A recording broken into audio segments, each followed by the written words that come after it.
Hey, hello everyone. Button says that this is now. It's in the moment. How are you? Monday. It's always a good day.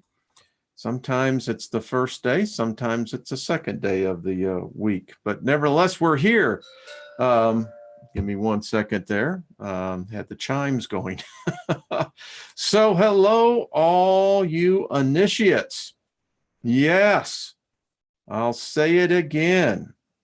If you're in here, this is going to be an initiation. The question is of whether you pass or not.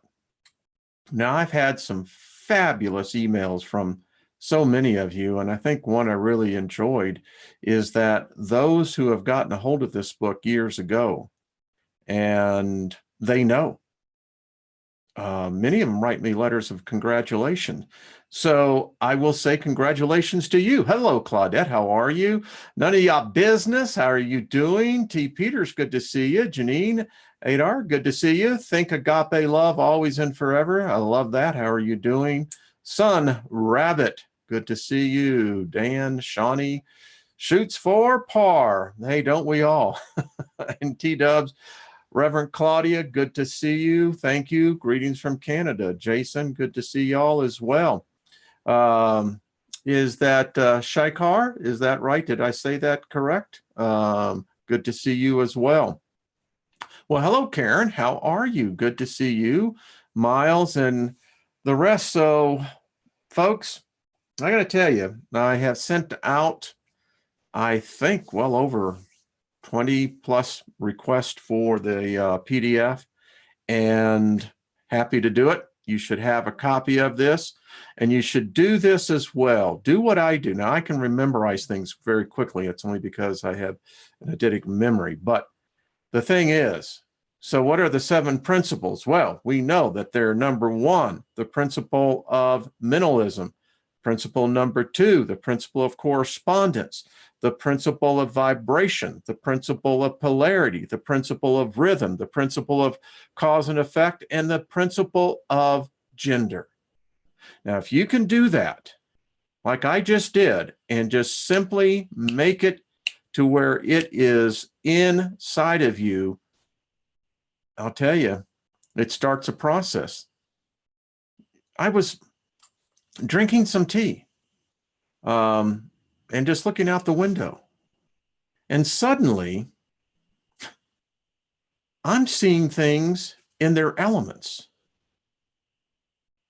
I mean, yeah, I know everyone gives mental assent to them, but no, I was seeing things in their elements. Now, that's a different way of thinking. When you're merely looking outside, and when you begin to be aware of the elements, you begin to become aware of the other kingdoms and how they're so integrated with us, whether it be the plant kingdom, the animal kingdom. I don't know if you've seen the video from MIT where they've done the experiment, where they have basically put out a speaker, made a recording. Mary had a little lamb, and a potato chip bag picked it up. A plant picked it up. Verbatim. We've been taught wrongly. I mean, many Christian theologians believe that animals have no eternal soul. They're wrong. There's no evidence for that. That is the simple made-up theology. And while I'm talking about it, whether it's the Nag Hammadi, whether it is the Sapphire, the Adzira, whether it is this freaking book here, the Bible, whether it is the pseudo-apocrypha, all of them, whether it's the Quran, whether it's the Vedic, it all comes from the 7 principles. They plagiarized them. That's what they did. You got secret societies that form around them because they think that they have this hidden knowledge, this great wisdom, but they're fools. That's what the great teacher taught. Those that go down that path are fools. They're heading right back in. The warning is, you make a religion out of this, you've screwed the pooch, buddy, because they ain't going to stamp your ticket. Your sorry ass is coming back. It's the same thing. We go through life and we all want to have a car. We all want to have a house. And it's want, want, want, want. And what happens as the years, the days, the hours go by, and you're in that mindset, all you're doing down is weighing your soul down. You're mixing it, you're mingling it with the very debased form of matter. And this is what we're going to learn in this book. Now, there will be some, hello, Brian, how you doing, buddy? There's going to be some that reject this, already have. That's fine. It was never meant for them anyway. That's why the title of this, Are You One? Now, that's straight out of the Kybalion, right here. This is what we're going to be studying from. This is what, if you don't have a copy, I'll send it to you. Just, it's PDF form. We're going to be adding to this. This is the Corpus Hermeticum. Now, this is all of Hermes' writings. And I agree with what the masters say. There's just some of this that I'm not going to teach. It would be disastrous. It'd be like giving a child a loaded gun. The gun's never going to do the damage. It's those who are in control, and you don't do that. But in order for all of us to progress on the path, you've got to learn the basics of the principles, the laws, the Hermetic laws. So, well, thank you, Reverend Claudia. Very sweet of you. Namaste to you. May it be returned back to you 100-fold. So, a lot of you sent me, I was really kind of impressed, actually, with the primer that I did before this. And as we go through the readings, we're going to look at many of those images, drawings, because you're going to see, if you don't understand now, in fact, I'll tell you what, let me just pull these up real quick for us all, just to get a refresher course on this. I can assure you at the end of this book, all of this is going to make sense. The Anunnaki, the Sumerians, Mesopotamians, the Egyptians, the Persians, the Mesoamericans, the Aborigines. It's all here. It's all where it started. Remember, there can be no beginning of the all. If there's a beginning for the all, then this is all an illusion, folks. The all doesn't exist. And you and I wouldn't exist. And when we begin to understand the nuances of the meanings of these, we begin to understand the wisdom. You begin to understand that there are beings, folks, sentient, intelligent beings of all classifications all around us. If we could only see through the vibration, if you altered your vibration 1/10 of 1 second out of this plane, you're going to shift into another plane, another dimension, where there are sentient living beings, gods that rule. You understand what the metaphor of the tree of life is. You understand the male and the feminine. You begin to understand there's different planes. You begin to understand the teachings of the past masters. You begin to understand how we all strive to ascend. We're a very special thought of the mind of the all. I love this one. Where are you in this one? Can I ask? Where are you? Where do you sit in this depiction? We'll stop right there, and give me 1 second here, folks, as I get out of this. There we go. So that's the question. Where do you stand in that last one? Because we're all there. The question is, where do you sit? So we shall continue with our reading. I hope everyone got a copy of it. Again, if you don't, that's cool. Will just let me know. So here we go. The Kybalion, put this up there, the study of the Hermetic philosophy of ancient Egypt and Greece, the three initiates. Folks, this is where it starts. By the way, this book was written in 1908, just so you understand how far it goes back. The lips of wisdom are closed except to the ears of understanding. Isn't that the truth? So here we go.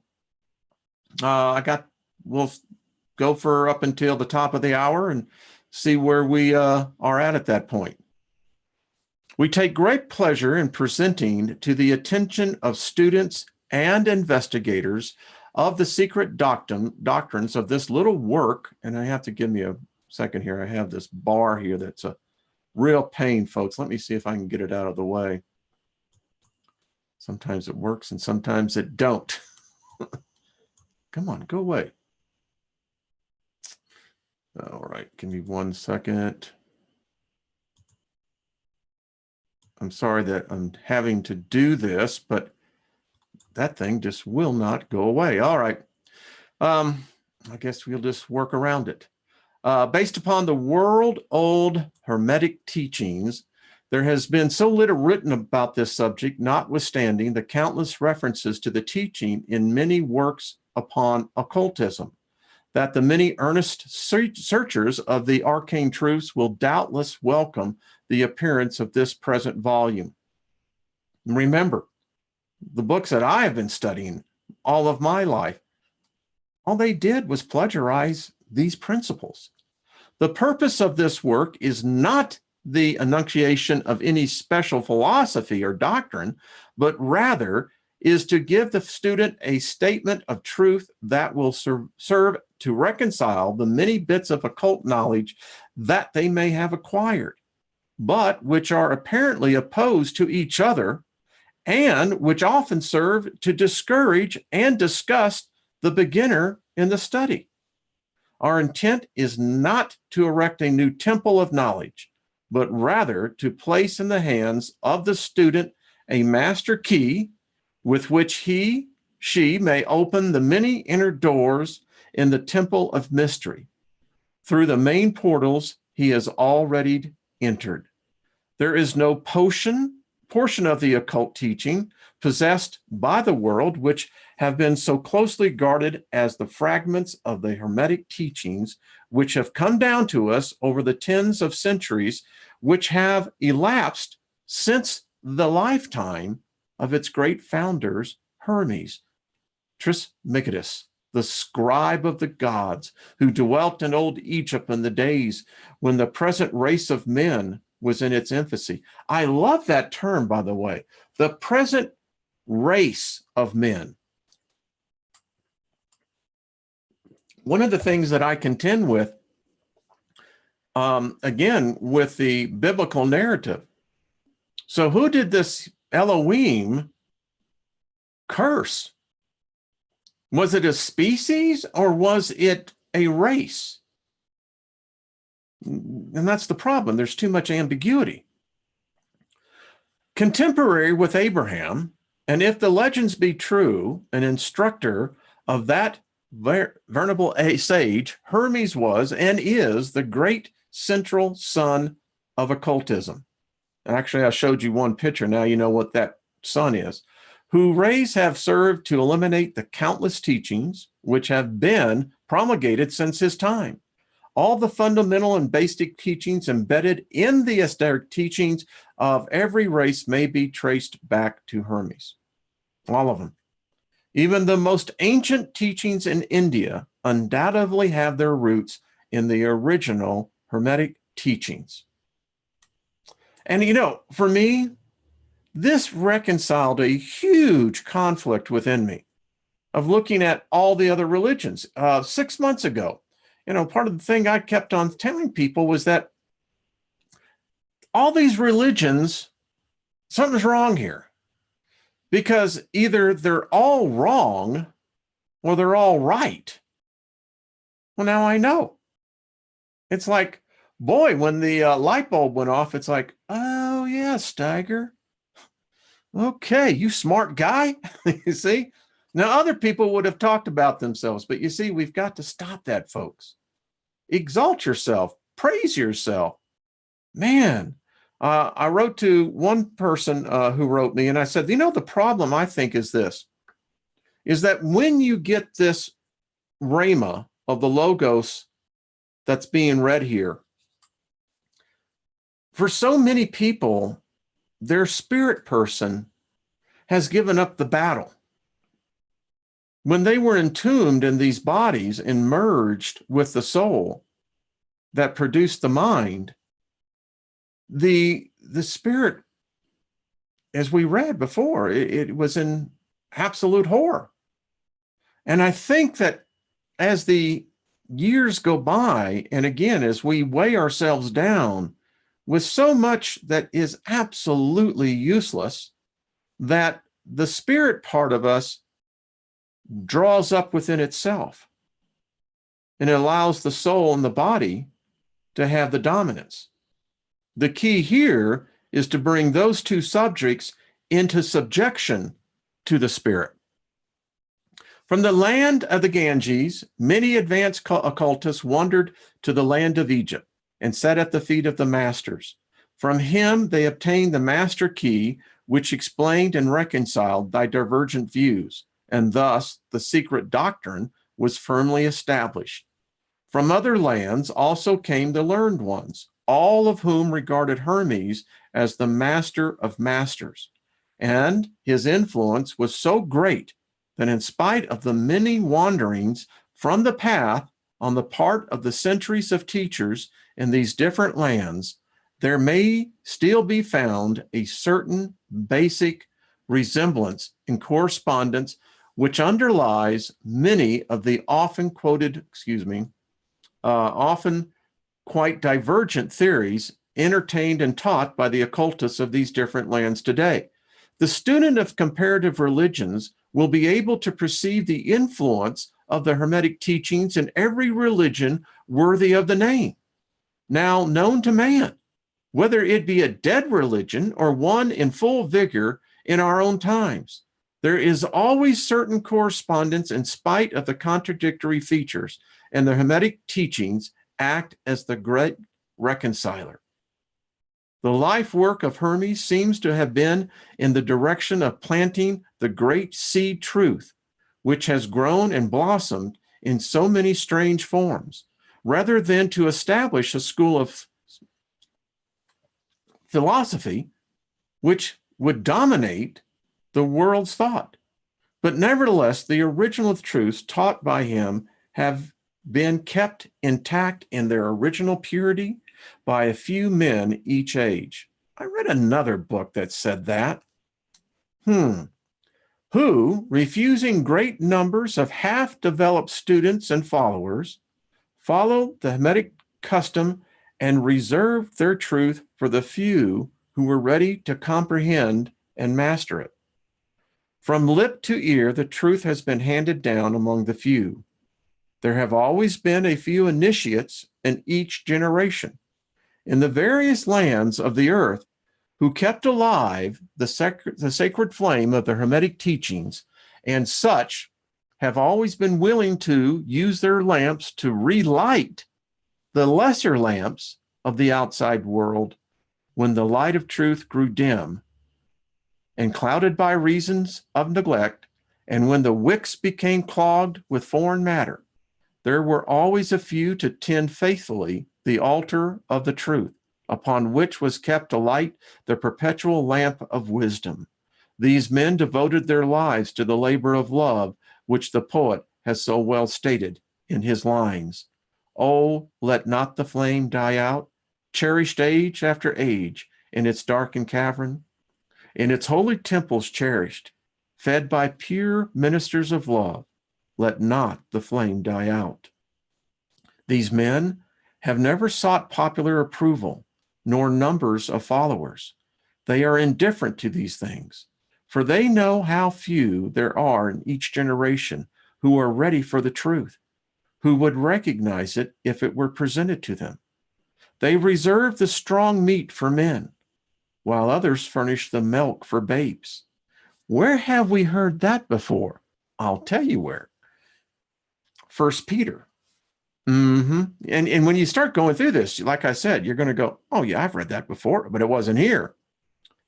They reserve their pearls of wisdom for the few elect who recognize their value and who wear them in their crowns, instead of casting them before, and we all know where this is going, the materialistic vulgar swine. Where have we heard this before?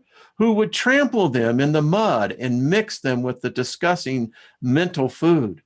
But still, these men have never forgotten or overlooked the original teachings of Hermes regarding the passing on of the words of truth to those ready to receive it, which teachings is stated in the Kybalion as follows.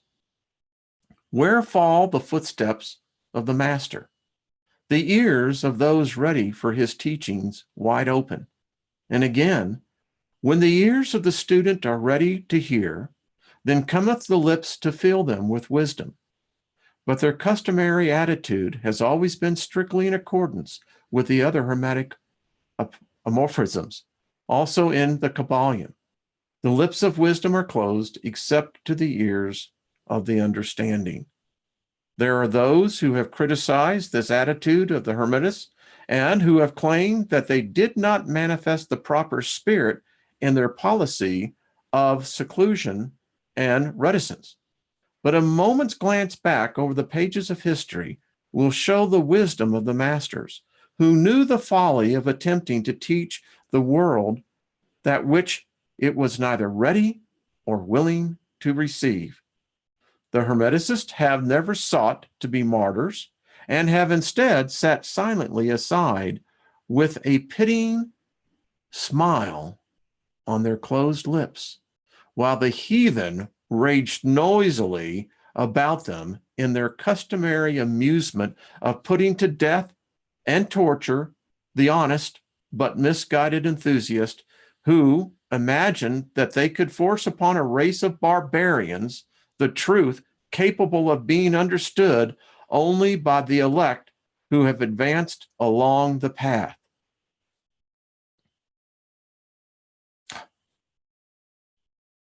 You know, this is a personal commentary, but when I look at society today, the politics, all politicians are barbarians. They're not there to rectify anything. And then that mentality goes all the way down to the street to where today, in many cities in America, in fact, in many cities around the world, it is a freaking war out there. And they will tell you, you have to become a barbarian in order to survive here. When were we going to stop teaching religion? What if we started teaching these principles to the young minds? Can you imagine going through all of your formative education years knowing these principles? We wouldn't recognize it. And the spirit, I get,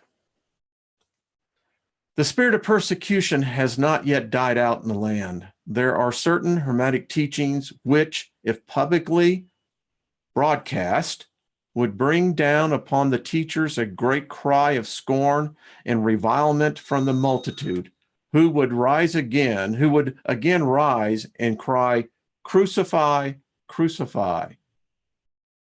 In this little work, we have endeavored to give you an idea of the fundamental teachings of the Kybalion, striving to give you the working principles, leaving you to apply them yourselves rather than attempting to work out the teachings in detail.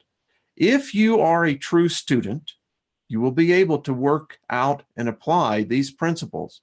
If not, then you must develop yourself into one, for otherwise the Hermetic teachings will be as words, words, words to you. The three initiates. The Hermetic philosophy, the lips of wisdom are closed except to the ears of understanding, the Kybalion. From old Egypt have come the fundamental esoteric and occult teachings which have so strongly influenced the philosophies of all races, nations, and peoples for several thousand years. Egypt, the home of the pyramids and the Sphinx, were the birthplace of the hidden wisdom and mystic teachings. From her secret doctrine, all nations have borrowed. India, Persia, Chaldea, Media, China, Japan, Assyria, ancient Greece, and Rome, and other ancient countries partook liberally at the feast of knowledge, which the Hermetics and masters of the land of Isis so freely provided for those who came prepared to partake of the great store of the mystic and occult lore, which the masterminds of that ancient land had gathered together. In ancient Egypt dwelt the great adepts and masters who have never been surpassed and who seldom have been equaled. During the centuries that have taken their processional flight since the days of the great Hermes, in Egypt was located the great lodge of lodges of the mystics. At the doors of her temple entered the neophytes, who afterwards, as Herophytes, adepts, and masters, traveled to the four corners of the earth, carrying with them the precious knowledge which they were ready, anxious, and willing to pass on to those who were ready to receive the same. All students of the occult recognize the debt that they owe to these vulnerable masters of the ancient land. But among these great masters of ancient Egypt there once dwelt one of whom masters hailed as the master of masters. This man, if man indeed he was, dwelt in Egypt in the earliest days. He was known as Hermes Trismegistus. He was father of the occult wisdom, the founder of astrology, the discoverer of alchemy. The details of his life story are lost to history owing to the lapse of the years, though several of the ancient countries disputed with each other in their claims to the honor of furnishing his birthplace. I bet they did. And this thousands of years ago. The date of his sojourn to Egypt, in that his last incarnation on this planet, is not now known, but it has been fixed at the early days of the oldest dynasties of Egypt, long before the days of Moses. The best authorities regard him as a contemporary of Abraham, and some of the Jewish traditions go so far as to claim that Abraham acquired a portion of his mystic knowledge from Hermes himself. I don't doubt that. Abraham. When I was in the Word of Faith movement, we studied Abraham because Abraham is the father of us all. Paul went to great lengths to tell the Gentiles that they were grafted to the vine of Abraham. And you have, the Judaism, you have Islam, all claim Abraham as their founder. Wonder if Abraham was taught by Hermes. As the years rolled by, his passing from this place of life, tradition recording that he lived 300 years in the flesh, the Egyptians deified Hermes and made him one of their gods under the name of Thoth.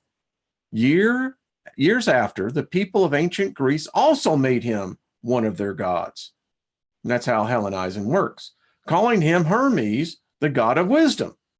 The Egyptians revered his memory for many centuries, yes, tens of centuries, calling him the scribes of the gods and bestowing upon him distinctively his ancient titles Trismegistus, which means the thrice great, the great great, the greatest great, etc.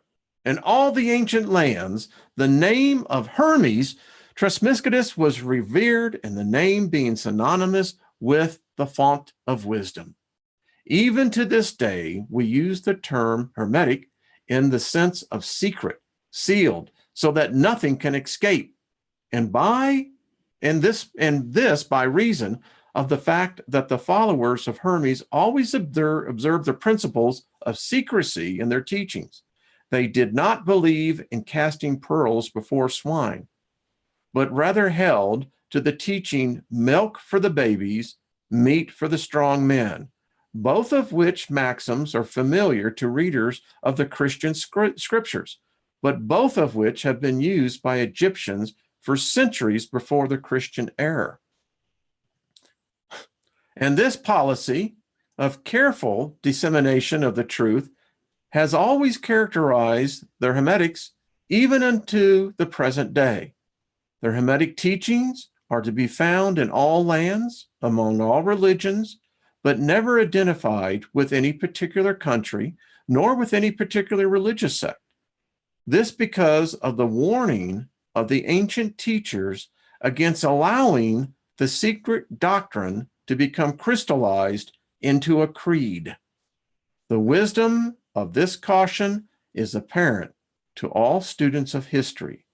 The ancient occultism of India and Persia degenerated and was largely lost owing to the fact that the teachers became priests and so mixed theology with philosophy.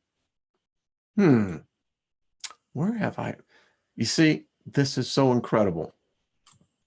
The result being the occultism of India and Persia has been gradually lost amidst the mass of religious superstitions, cults, creeds, and gods.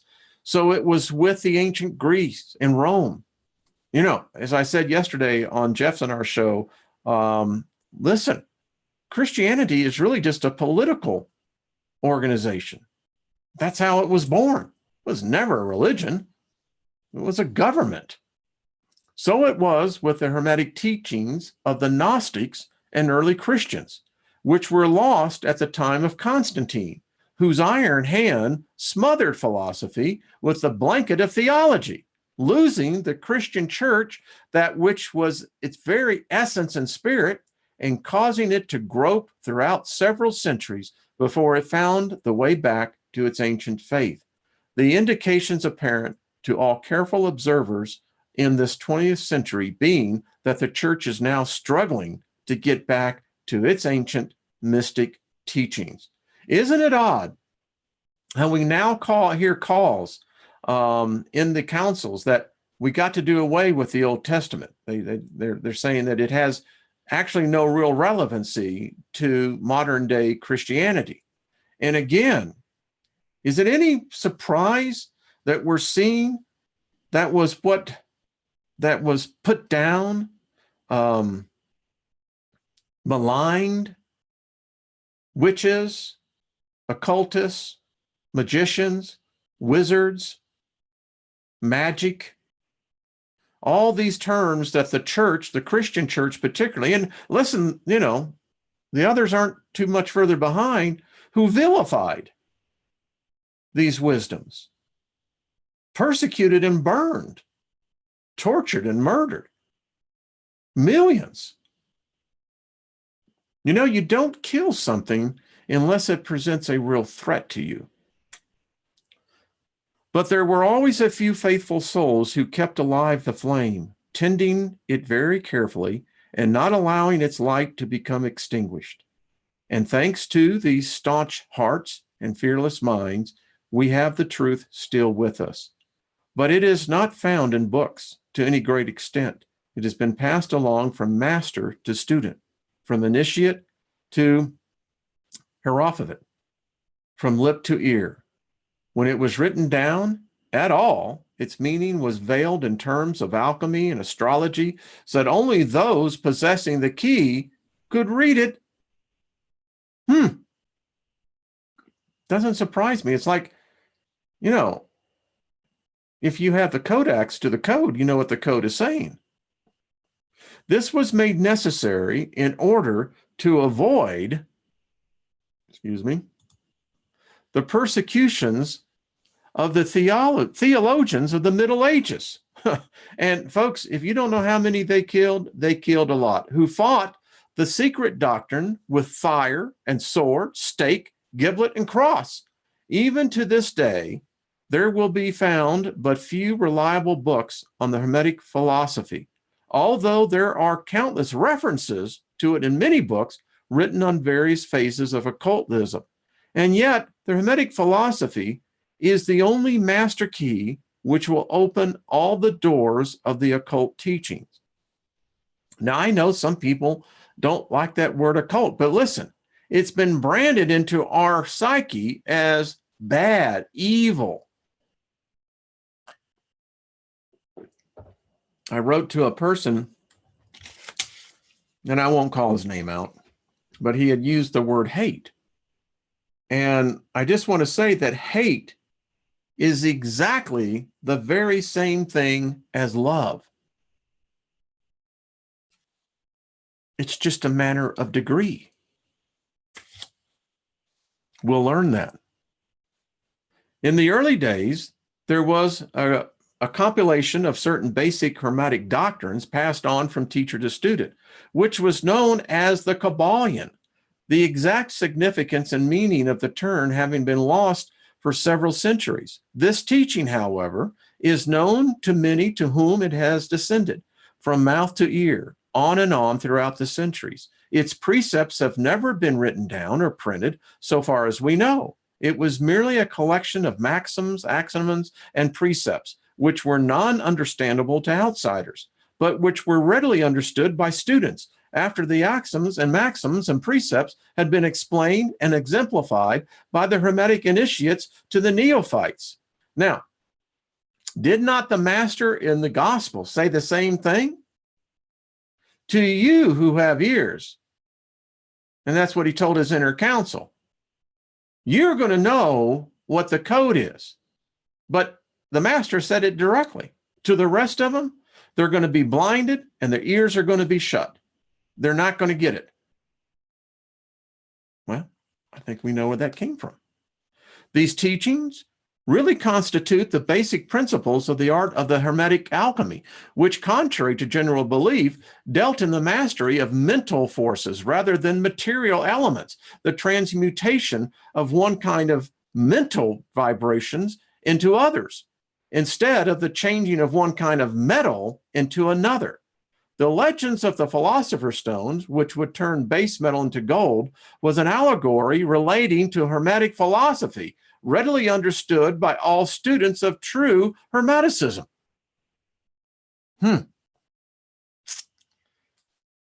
Mama said there would be days like this. In this little book, of which this is the first lesson, we invite our students to examine into the Hermetic teachings as set forth in the Kybalion, and as explained by ourselves, humble students of the teachings who, while bearing the title of initiates, are still students at the feet of Hermes, the master.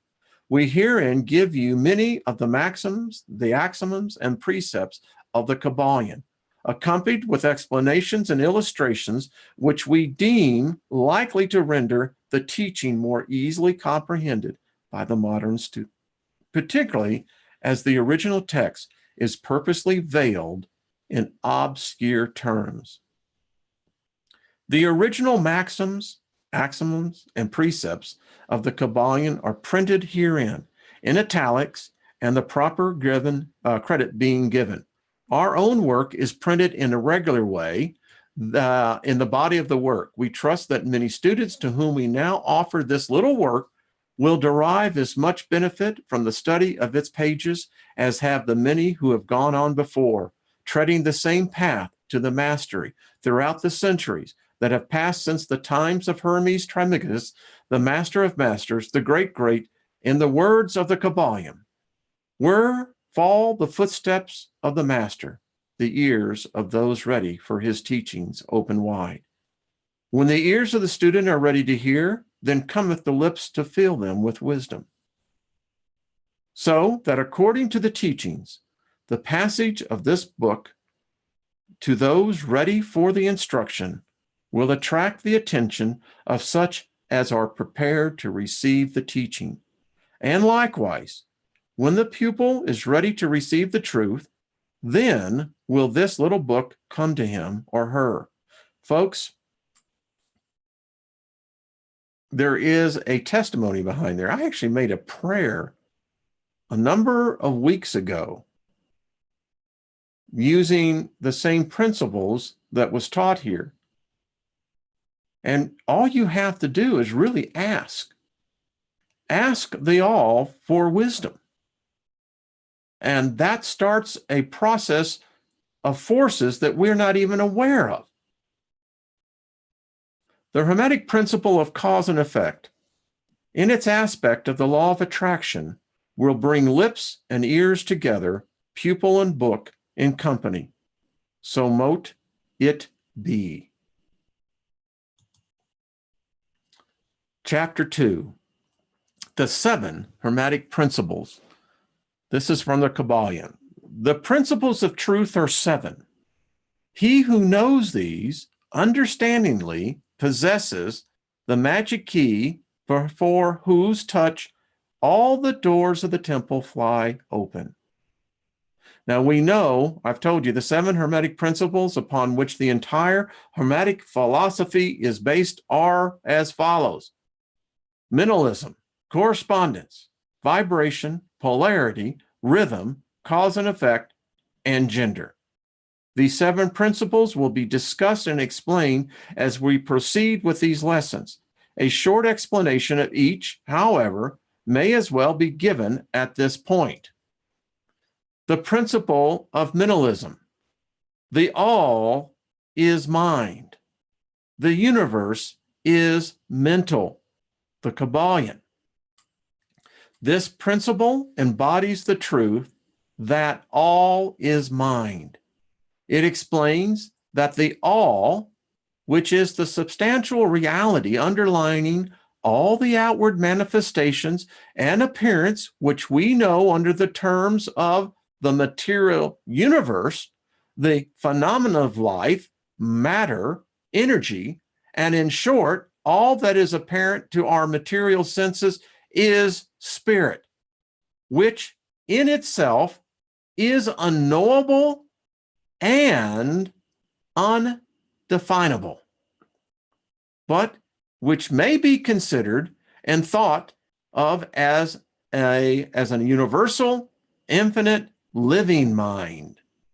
It also explains that all the phenomenal world or universe is simply a mental creation of the all, subject to the laws of created things, and that the universe as a whole and in its parts or units has its existence in the mind of the all, in which mind we live and move and have our beings. Where have I read that before? Paul, I'll just tell you. This principle, by establishing the mental nature of the universe, easily explains all of the varied mental and psychic phenomena that occur such a large portion of the public's attention, that occupy such a large portion of the public's attention, and which, without such explanation, are non-understandable and defy scientific treatment. An understanding of this great Hermetic principle of mentalism enables the individual to grasp the laws of the mental universe and to apply the same to his well-being and advancement. The Hermetic student is enabled to apply intelligently the great mental laws instead of using them in a haphazard manner. With the master key in his possession, the student may unlock the many doors of the mental and psychic temple of knowledge and enter the same freely and intelligently. This principle explains the true nature of energy, power, and matter, and why and how all these are subordinate to the mastery of mind. One of the old Hermetic masters wrote long ages ago, "He who grasps the truth of the mental nature of the universe is well advanced on the path to mastery." And these words are as true today as the time they were first written.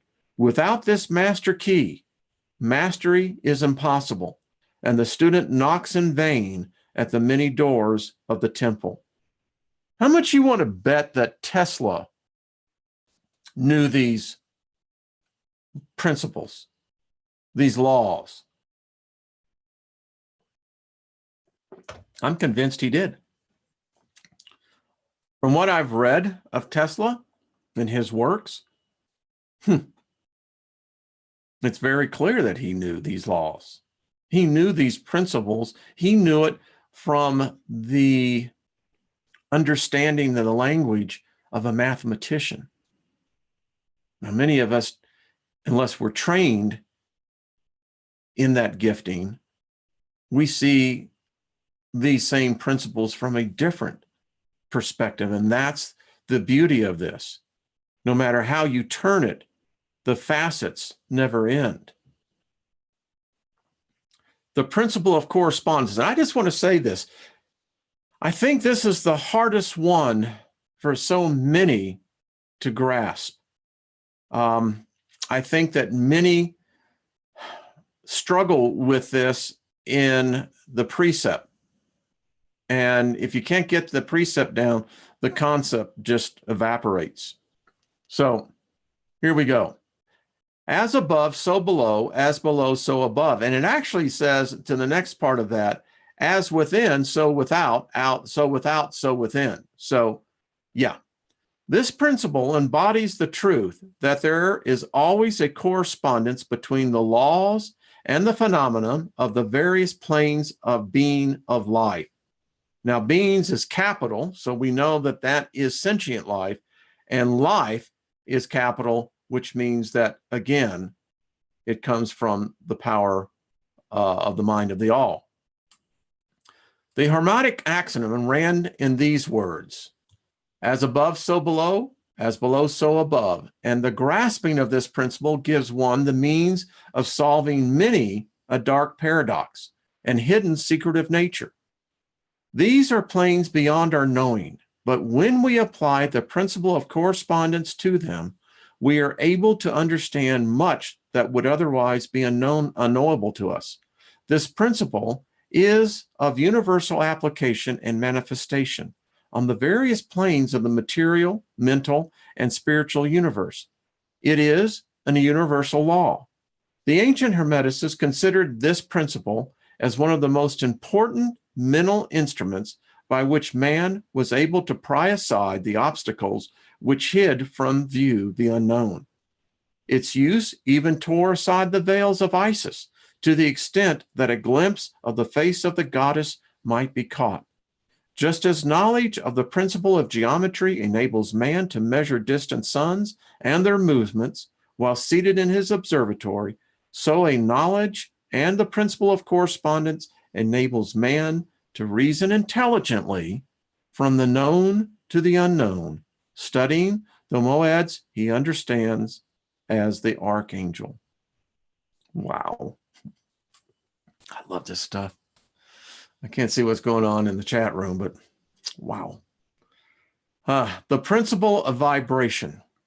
Nothing rests, everything moves, everything vibrates. The Kybalion. This principle embodies the truth that everything is in motion, everything vibrates, nothing is at rest. Facts which modern science endorses and which each new scientific discovery tends to verify. And yet this Hermetic principle was enunciated thousands of years ago by the masters of ancient Egypt. This principle explains that the difference between different manifestations of matter, energy, mind, and even spirit result largely from varying rates of vibration. From the all, which is pure spirit, down to the grossest form of matter. All is in vibration. The higher the vibration, the higher the position in the scale. The vibration of spirit is at such an infinite rate of intensity and rapidity that it is practically at rest. Just as a rapidly moving wheel seems to be motionless. And at the other end of the scale, there are gross forms of matter whose vibrations are so low as to seem at rest. Between these poles, there are millions upon millions of varying degrees of vibration. From corpuscle to electron, atom to molecule, to worlds and universes, everything is in a vibratory motion. This is also true on the planes of energy and force, which are but varying degrees of vibration, and also on the mental planes, whose states depend upon vibrations, and even on the spiritual planes. An understanding of this principle with the appropriate formulas enables Hermetic students to control their own mental vibrations as well as those of others. The masters also apply this principle to the conquering of natural phenomena in various ways. He who understands the principle of vibration has grasped the scepter of power, says one of the old writers.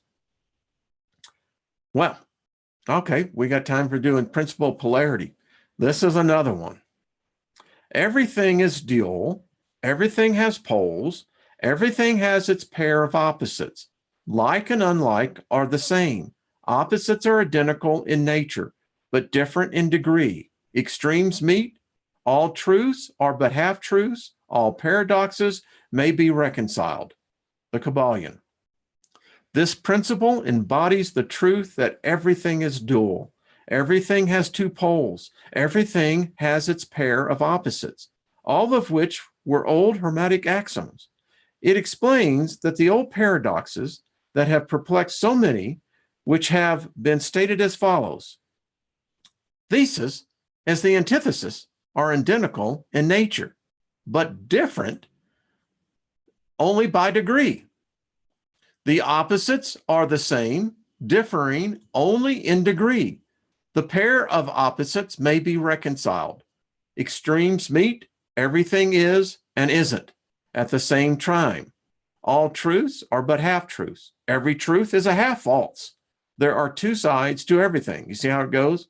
It explains that in everything there are two poles or opposite aspects, and that opposites are really only the two extremes of the same thing, which many varying degrees between them. To illustrate, heat and cold, although opposite, are really the same thing, the difference consisting merely of degrees of the same thing. Look at your thermostat and see if you can discover where heat terminates and cold begins. There is no such thing as absolute heat or absolute cold. The two terms, heat and cold, simply indicate varying degrees of the same thing. And that same thing, which manifests as heat and cold, is merely a form, variety, and rate of vibration. What happens when you heat something up? The vibration increases. What happens when you turn down the vibration? It becomes solid, cold. Yeah. So heat and cold are simply two poles of that which we call heat. And the phenomenon attendant thereupon are manifestations of the principle of polarity. The same principle manifest in the case of light and darkness, which are the same thing. The difference consisting of varying degrees between the two poles of the phenomenon. Where does darkness leave off and light begin? I ask, what's the difference between large and small? Between hard and soft? Between black and white? Between sharp and dull? Between noise and quiet? Between high and low? Between positive and negative?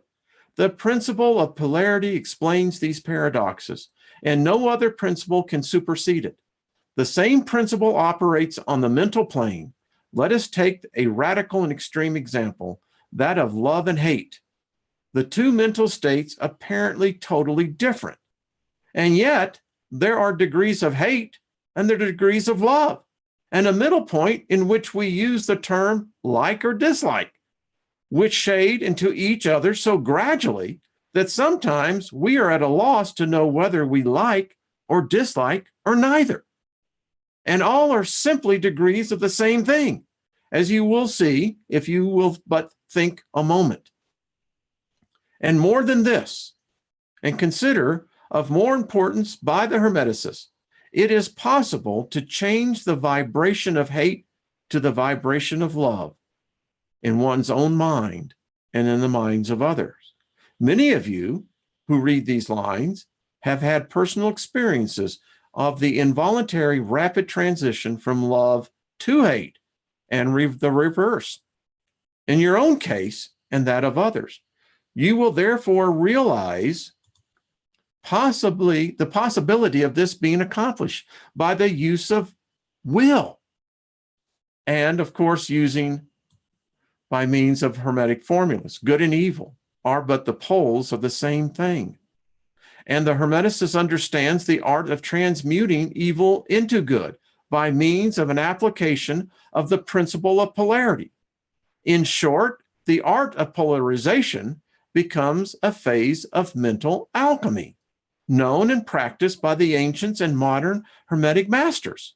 An understanding of the principle will enable one to change his own polarity as well as those of others, if he will devote the time and study necessary to master the art. Wow. Okay. I'm surprised there was so many of you are still here. Congratulations. Well, we're almost done, but I think you can begin to see how this begins to revolutionize new ways of thinking at problems where there have been conflicts on a personal basis with families. You can begin to see how applying the laws, the principles, begin to change your reality, and in some cases, even the realities of those around you. This is fabulous stuff. I hope some of you get it. I have a sense many of you are. You know, we can't, Jeff and I were talking, as many of you may have watched, about his epiphany on Fishers of Men. Hey, thank you, Brian. You're a good man. And we know that that term has been apparently changed. The question that, not the question, the point that I want to drive here, this can change people's lives. If lack has been a problem, we're going to learn on the principle of polarity. You have to begin to see where the pendulum is. And it doesn't need to be, by fate or necessity, to be one way. In fact, it cannot stay one way. That would be a violation of the mind of the all. Now, the question is, as we become better students, as we begin to change the vibration, let's say you have a phone call and it's immediately bad news, someone's trying to tell you bad news. Stop and think how your body is vibrating, reacting to that news. And if you stop and mentally begin to ascend, you can change that vibration. Not going to change the news, but it's going to change the way the news impacts you. It's going to change the way as to how you react to the situation. It's going to change in the way that you would typically react, because now you have an alternative. And these are the lessons that we begin to change our frequency. Someone wrote me and said, I wonder if I could get in touch with my spirit, in essence. And I wrote back, yes. But for so many of us, we really have to tear away so much to get to that. I think so many of the spirit part of us is crouching. It just, at some point, it's like, why? But there's some of us who are determined. And then we help others. Well, folks, thank you, as always. You make this journey so much more enjoyable. I trust that at least we're imparting to each other knowledge that we can all grow, because the day is coming for each and every one of us. You are going to put this body down. It's a fact. None of us know what the timekeeper's time is on us. We all wake up each day hoping that we have longevity, so often fearing what we see as the end. But I'm going to promise you this, to those initiates, those of us who are going to go on, that's going to change. I believe we will come to a point that when death comes, we will change the vibration of how we meet that. And I think that that has a huge impact of how we enter in on the other side. So anyway, thank you, folks, for all being here. You all are true human beings. Thank you. We shall continue together. Tune in tonight for the physicist and philosopher. Always great to have Dr. Albers. I think many of us are seeing a lot of what Dr. Albers postulates. We can see within these 7 principles and the 12 universal laws, which we'll get to. So, all right, folks, be good to yourself. You be good to yourself, you can be good to everyone else. All right, we'll talk to you soon. Thank you for tuning in. All right, bye-bye.